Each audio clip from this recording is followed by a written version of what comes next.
And welcome back to Backstage. I'm your host, Mr. Magic, here on Channel 82. My guest, Miss Tanya Stevens. Now, before break, we're talking about food, and I want to make sure that you didn't take those goats from your neighborhood and cook them up. No. No, but you do like to burn, as we say. You like to be in the kitchen. Sometimes. It's not my favorite place. Not your favorite place? My favorite place is at the table eating. Oh, you would rather someone else make it for you? Yeah, I'd rather. Marcus? I can cook. Oh, okay. Okay. I can if I must. I wouldn't starve with food in the house. I would cook it. I understand. All right. So you spend time with your family when you can, being as you're moving all over the place and traveling all over the world. How your family? How is the ties with your family nowadays? Well, my immediate family, which is my daughter and my husband, we do everything together. My daughter does my makeup and she's here with me. Okay. And my husband handles the business of my business. He's also here. And so we're never apart for very long. And I like that because it keeps me grounded. Yeah. Keeps me grounded in reality. I know that entertainment can become a very unreal industry. Okay. Too many people get caught up in their own bios that they engineer themselves. Yes. So I really like to stay in the moment.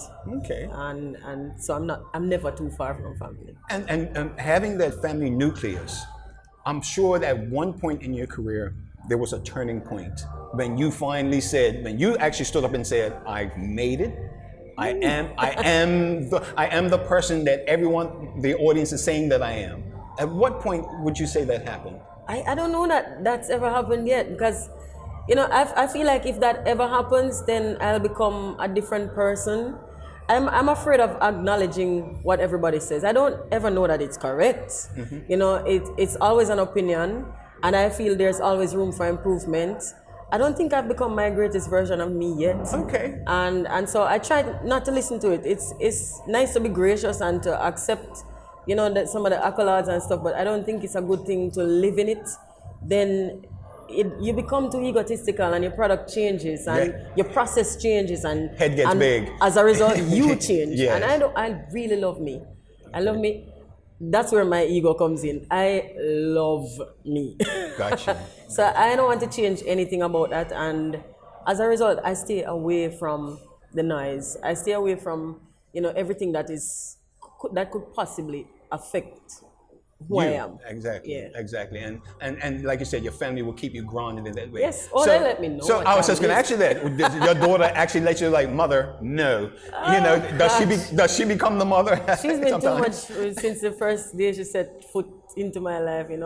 It started with cartoons when I would be writing and I'd be singing along with what I'm writing, and she'd let me know that it's too loud. She can't hear the TV. She's watching cartoons, and I feel like that was necessary because there's no space that's ever just mine. Yes. So it's really important to remember that if when you get on stage, you can be a star if you want, but when you come home, this is our home. That's it. It can't be your house. So you're not living those two lives, and they're not colliding with each other. You have to separate it. I go to work and I come home. Yes. And I don't allow the stage to come into our house. That would be disastrous. I agree. And it's nice that you can put it that way and that you have that support from your family, because, you get people that have managers that are not related to them and issues can arise between that. But at least with you and your husband, you can collaborate and come up with a viable solution to whatever the problem may be. And the most important thing is that I don't have any yes men around me. So if I decide to do something stupid, they let me know that it sounds ridiculous. Right. I don't suggest or I don't support that decision. Of course, if I feel strongly about it, then I can always override an opinion, but usually we work together, and I value their opinions. Oh, that's good. That's good. Because I can see it when you talk about them, that twinkle in your eyes says a lot. It really does, Yeah, and that's just truth. They always have my back, so I have to listen to them. That makes sense. All right, so musically now, is there another album in the works for you? Well, I'm always recording, but I try not to plan albums because it kind of makes the creative process become a little bit too synthetic. Okay. Trying to meet that deadline, trying to get this product out, trying to go with what you think you need to do. I record when I feel like my process is very organic. Whatever I'm moved by, I write my feelings. Right. I write my opinions. I share my philosophy. So it has to be natural. and I keep it that way. So I have no album pending, but I'm recording. And you're so still recording. if they fit together and sound like an album, then I'll put on. Oh, okay, that works. And you've done collaborations with a number of artists. Yes. I don't want you to pick a favorite, but tell me, which artist did you have? Would you say the song that you did was like that one song that, out of all? Oh, wow. I don't know if I could pick that one song, but I know that the recording process was easiest working with Wyclef Jean. Okay. He was about the song. And typically in the studio, artists try to outshine each other or they try to outrank each other. Okay. And then it's about who has a bigger name and who deserves more credit or more attention or more. And then with him, it was just entirely about the song. It wasn't about royalties, which is something that kills a lot of songs. Yes. The artist trying to put words in that don't make sense just so they can get that publishing royalty. And with him, it was really just about the song. You'd never believe it. It was really, really about the song. No, she didn't say it, but Wyclef? Well, you know what, Tanya?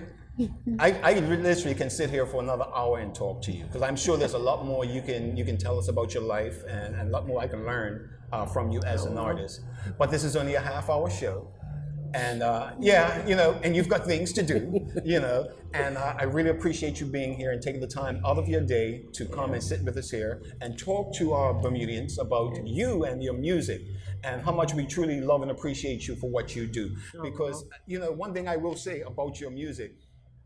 It's clean, it's something that Don't blame those other songs. See, I wasn't gonna go there. She brought it up, okay? It was not my fault. I was only talking about two particular songs. But now that you let the cat out of the bag, shame on you. No, you do play music that younger people can listen to. In a generation nowadays, your name is synonymous with reggae. One of the top female reggae artists around, and we truly appreciate what you've done and what you're doing. And keep up the good work. Keep recording. Just keep making us happy to listen and buy your records. Thank you. Really love doing this. Thanks a lot. No, you're welcome. I appreciate the support. I mean, I want to say thanks to everybody who has supported me because I couldn't do this alone. It's one thing to make music and it's one thing to think your music is good, but if nobody likes it and nobody has to, then it stays right where you make it. So I have to say thanks to everybody who's keeping me in existence. And you're doing it, and we're loving your music. So and big up the True Stick Foundation for taking me here. Oh, but of course, Gavin, thank you very much for bringing Tanya to Bermuda.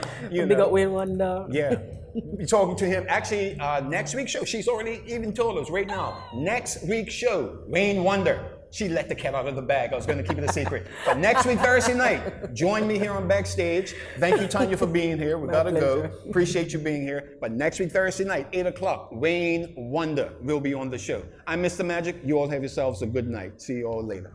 Thank you. Thank you very, very much. Thank you. Thank you.